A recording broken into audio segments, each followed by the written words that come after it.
Исәнмесез, эфирда Татарстанның көньяк-көнчыгыш хәбәрләре. Студияда Лилия Селимҗанова. Бүгенге программада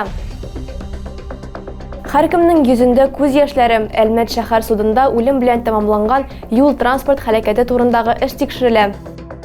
Терлек азыгы җыю сезоны якынлаша. Баулы районында техниканы тикшерәләр. Кайсы хуҗалыклар иң-иңнәр исемлегендә әкемнәргә тырышырга кирәк. Биюләр, җырлар һәм бүләкләр. Балалар хастаханәсендә табиблар кечкенә пациентлар өчен бәйрәм оештырды.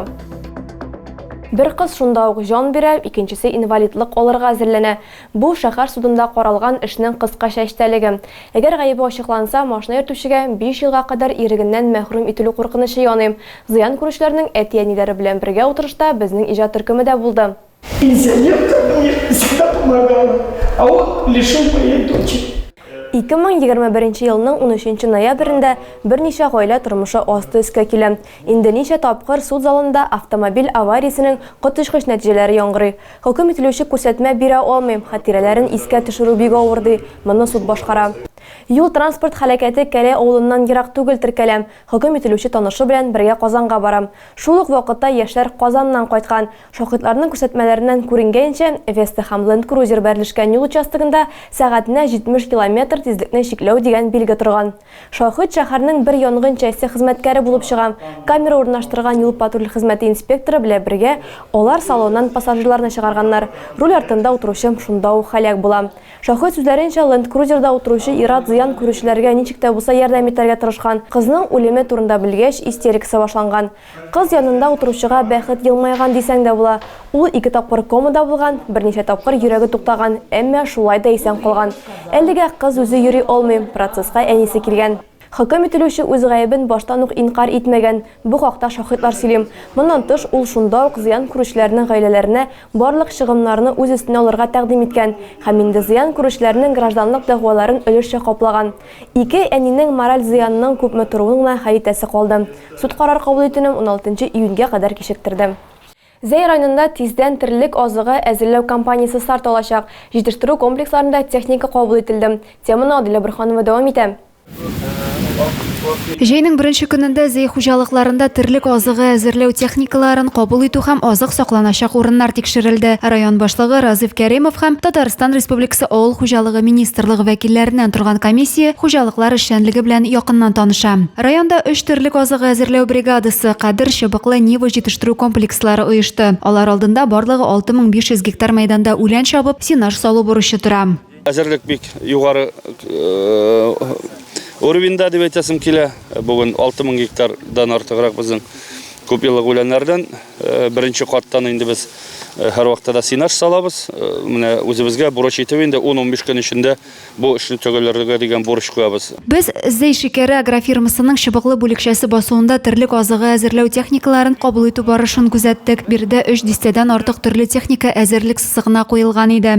Безнең алга куелган бәк зур задача.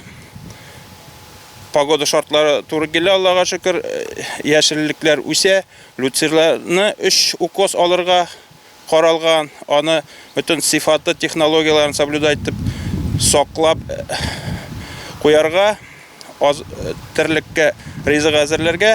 Разиф Кәримов урыннарда механизаторлар, комбайнчылар, белгечләрне сәламләп эшчәнлекләренә югары бәя бирде. Эшне башкарып чыгу өчен һава шартларының уңай килүе шарт. 3 комплекста тотрыклы эшләсә, барлык мәйданда 15-20 көн эчендә беренче кат чабу эшләрен төгәлләү бурычын куя Зәй аграрийлары. Техникаларның барысы да әзерлек сызыгына куелган, димәк эшне дөрес итеп оештырасы гына кала. Һава торышларына караганда быел терлек азыгына кытлык булмаячак, барысы да молдан булыр дип көтелә. Адилә Бөрханова, Александр Тимофеев, Ангелина Санникова, Көньяк-Көнчыгыш хәбәрләре.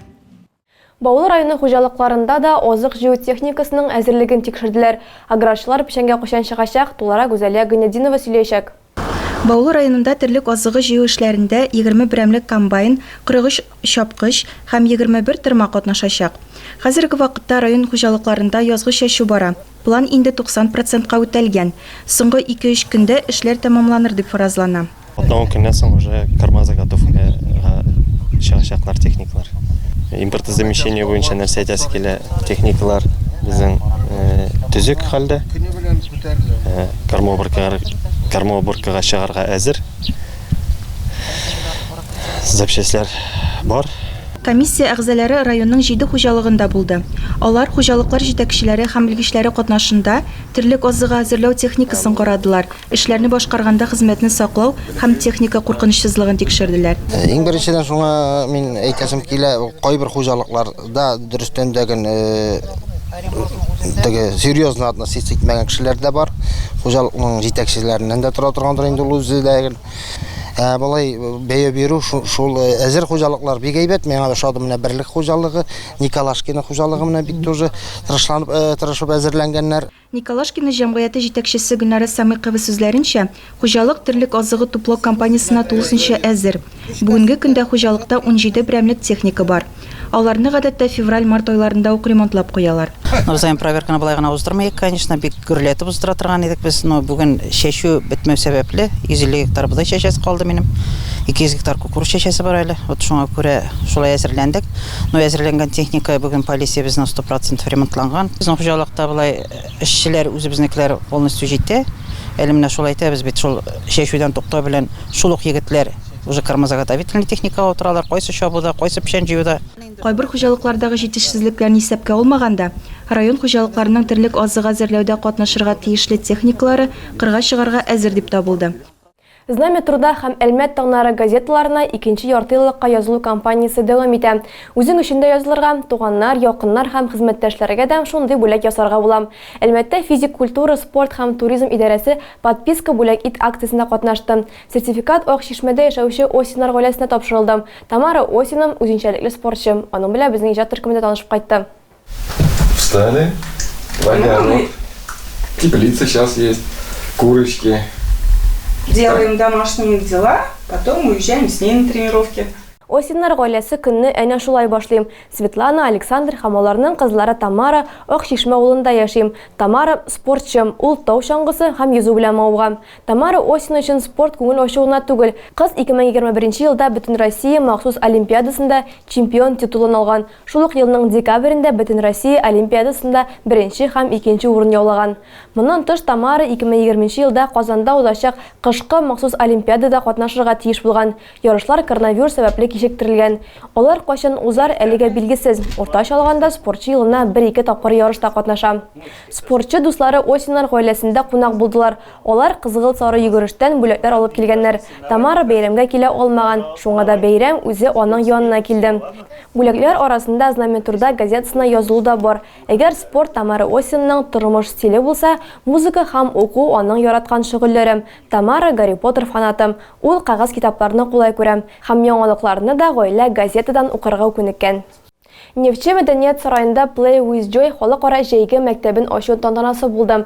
Әлмәттә чара беренче тапкыр оештырыла. Проект Россия Федерациясе президенты гранты буенча гражданлык җәмгыятен үстерү максатына үткәрелә. Анда музыка уку йортлары укучылары һәм студентлары, шулай ук Россиянең төрле шәһәрләреннән килгән музыкант һәвәскәрләр, барлыгы 60 кеше катнашачак. Алар белән атна дәвамында мөгаллимнәр шөгыльләнәчәк. 7 июньдә җәйге мәктәпнең отчет концерты көтелә. Иң яхшы номерлар 8 июньдә Екатерина Мечетинның 2нче халыкара притяжение музыки фестивале кысаларында узачак гала-концертка кертеләчәк.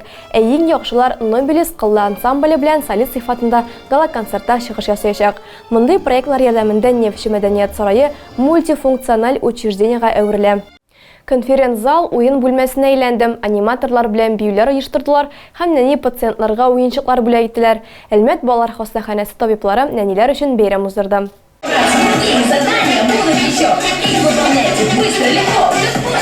Гадәттә конференц-залда мондый күңелле мөхит күзәтелми, ләкин бу юлы сәбәп бар. Балаларны йоклау көнендә уеннар да оештырган, аниматорлар да чакырган һәм хастаханәдә дәртле биюләр дә башкарырга мөмкин. Балалар табиблары үзләренең кечкенә пациентлары өчен бәйрәм ясады. Күңелле уеннар, бәйгеләр һәм такмаклар балаларның чын-чынлап кәефен күтәрде. Хәтта өлкәнлекләре дә күңел ачуга кушылды. Биюләрдән соң заманча хитлар астында импровизацияләнгән аркан тартышырга да өлгерделәр. Лимба ярдәме белән сыгылмалыкны да тикшерергә мөмкин иде.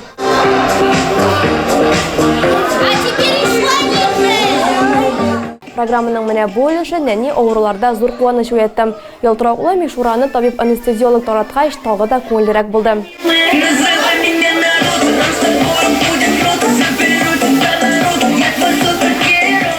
Бәйрәм табиблар һәм шәфкать туташлары күзәтүе астында узды. Сүз уңайыннан аларга да шат йөзле аниматорлар моңсуларга бирмәде. Балалар шәһәр хастаханәсе стационары зур ремонттан соң 2019 елда ачылды. Ачылу балаларны яклау көне белән туры килгән. Ул вакытта ахлатлар пациентлар өчен беренче бәйрәм оештырды. Бәйрәмнән беркем дә бүләксез китмәде. Уеннарда катнаша алмаганнарны палатларда аерым котлыйлар. Хәзер балалар хастаханәсе стационарында 69 бала дәвалана. Бәйрәмне оештырырга игенәчләр ярдәм итте. Алар арасында нәниләрне сыйлаган популяр пиццерия да бар иде. Ахырдан табиблар башына да рәхмәтләрен белдерделәр. Тагы да күбрәк яңалыклар һәм тапшырулар белән телекомпаниянең рәсми сайтында таныша аласыз. Без һәр социаль челтәрдә хәбәрләр юлагыз. Бүгенгә менә шулар. Мин сезгә файдалы яллар, күңел тынычлыгы телим. Исән-сау булыгыз.